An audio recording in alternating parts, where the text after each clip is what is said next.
Let's big on big game. James Allen ready for the big weekend, and I love how it's all this weekend. We don't have to worry about going to the Times Union like Tuesday next week to play the Double A's. They're this weekend. They're tomorrow night. I love that change in format. Good morning, big game.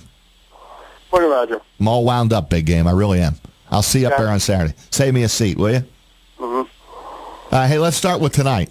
The B championship, because that should be, I think on paper, it looks like a pretty darn good game. Let's start there. Glens Falls and Joseph Girard III against this undefeated McKeel Christian team. Who wins this tonight? Well, my pre-tournament selection was Glens Falls, and I had the most difficult time picking that one. I think Glens Falls, on paper, should be the favorite. They're number one in the state. McKeel's number 6. They're both undefeated. They're the only undefeated teams left in the area, both boys and girls. And, Glens Falls, the thing that scares me about them is just their propensity of late, and especially in the second half of the year. They've had a lot of first halves where they've just not played very well. They've either been behind or they might be ahead, but they're just not playing well. And they've been able to get away with it. They got away with it against Ichabod Crane. They got away with it against Chalmont in the last 2 rounds. And I don't know if you get yourself down to a double-digit deficit against McKeel, that is necessarily something you extricate yourself from. McKeel's definitely a team that can space the floor. They have weapons and multiple weapons that can score points. They got guys that are capable of going.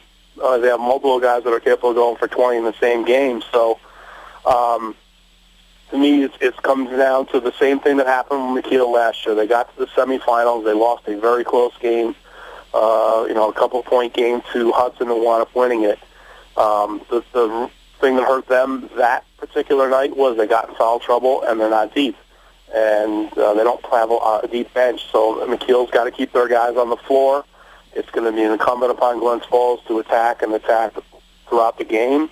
One of the more interesting, guys that I think it's going to be fun to watch is Tony Green, and he's been the second leading scorer for Glens Falls all year long. He's had some monster games, not only in the playoffs but during the regular season, and he's going to be a guy that he could cause a lot of problems for McKeel.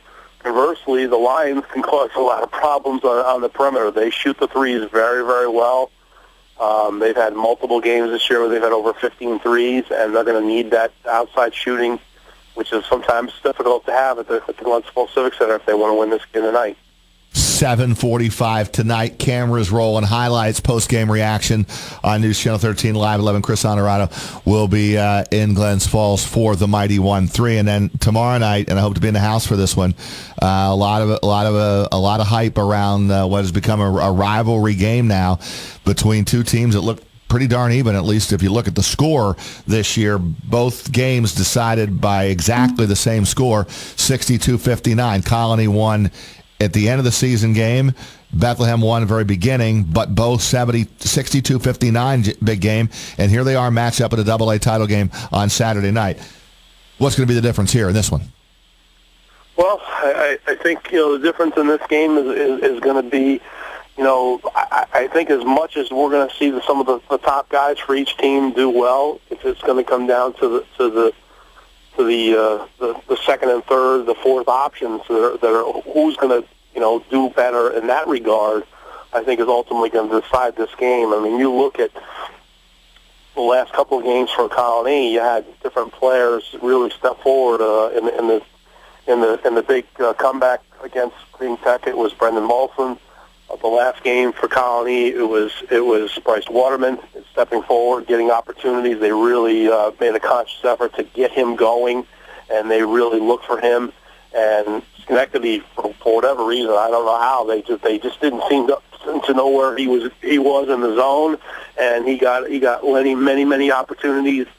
And I don't think Bethlehem's going to let that happen. So it's going to be interesting, Roger. I think it's going to be guys like Molson and Waterman for Colony, and then conversely for Bethlehem, it's going to be players like Ryan Murray, who stepped forward last game for the Eagles. LeClaire, guys like that you're not thinking. I mean, I think everybody's kind of be thinking about, Isaiah Mall for Colony and Hayden Thompson. I think it's going to be the other guys that are going to determine ultimately who wins this game. James, if I put you on the spot here, who do you think has a better shot to upset the favorite? McKeel over number 1 Glens Falls or Bethlehem over top-seeded Colony? It's a very difficult question, Zach, because I think both these teams are going to be really close.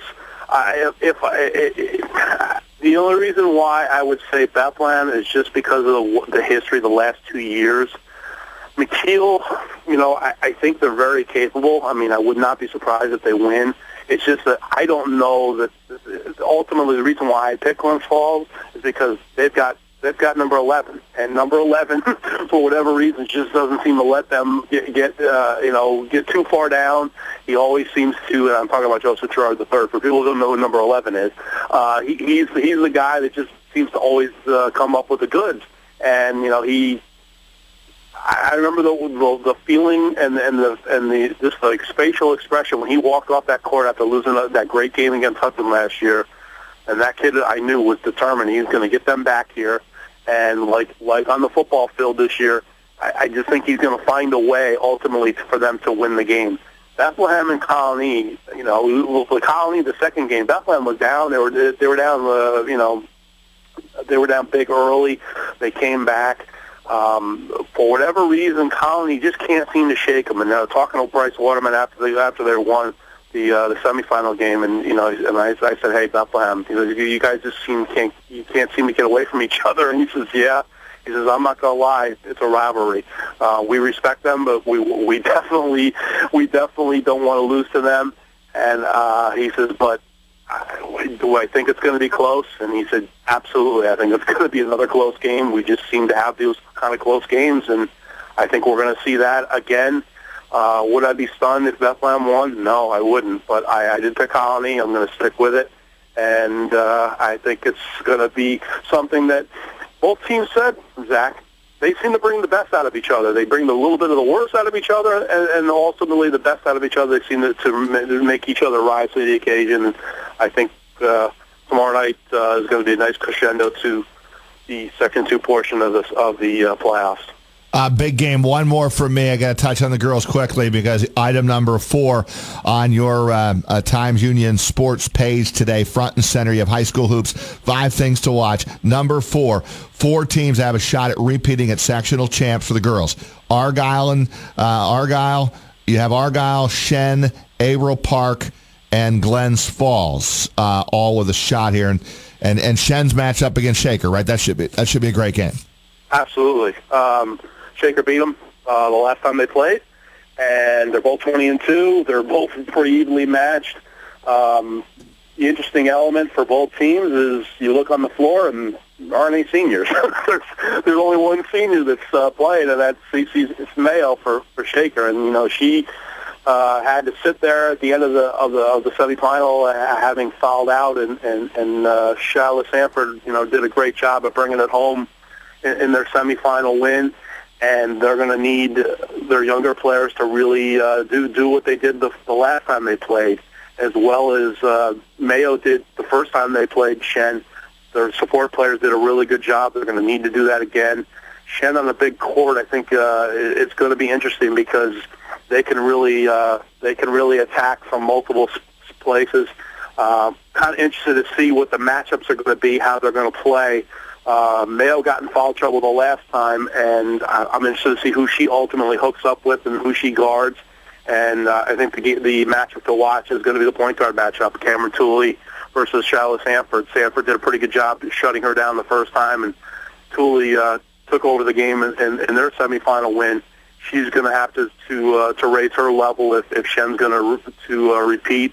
Without a senior starter. That would be an incredible accomplishment because they graduated so many seniors from getting to the state final last year, and Shaker's looking to pull it off as the number 1 seed. I think it's going to be a very good matchup and 6:00 game, and I think a lot of people are looking forward to tomorrow night. Yeah, and that'll be at Hudson Valley Community College, correct?